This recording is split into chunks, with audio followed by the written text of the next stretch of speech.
Lorsqu'on a un handicap, lorsqu'on a quelque chose en moins quelque part, on a souvent quelque chose en plus pour compenser.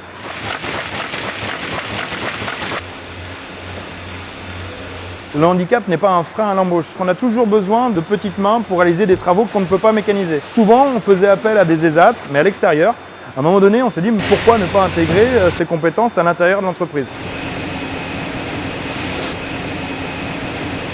Il y a forcément une période d'adaptation et là on est aidé avec notamment l'éducatrice spécialisée qui nous dit ça non il ne pourra pas faire, ça on pourra. Donc petit à petit on apprend à travailler ensemble. Les personnes handicapées ils ont toujours le sourire, ils sont toujours contents de venir au travail, ils ne sont jamais malades. Et après, et ça c'est vraiment ce que je trouve super sympa, c'est que ça développe ce sentiment de prendre soin de l'autre. Et globalement, ça donne un peu plus le sourire à tout le monde dans l'entreprise.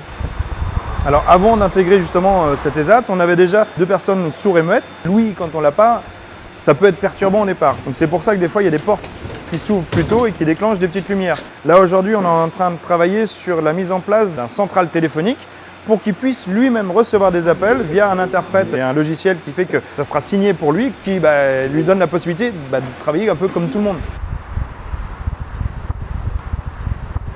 Depuis 5-6 ans, on a un chiffre d'affaires qui est en progression. On a recruté une vingtaine de personnes là, sur les 18 derniers mois et on n'a pas de problème de recrutement. Les gens ont envie de venir bosser chez Coop parce que l'ambiance y est sympa, parce qu'on prend soin des uns des autres et ça, ça c'est le réel bénéfice qu'on en retire. Le conseil que je donnerais à une entreprise qui hésite, ce serait d'essayer. Essayer, c'est l'adopter.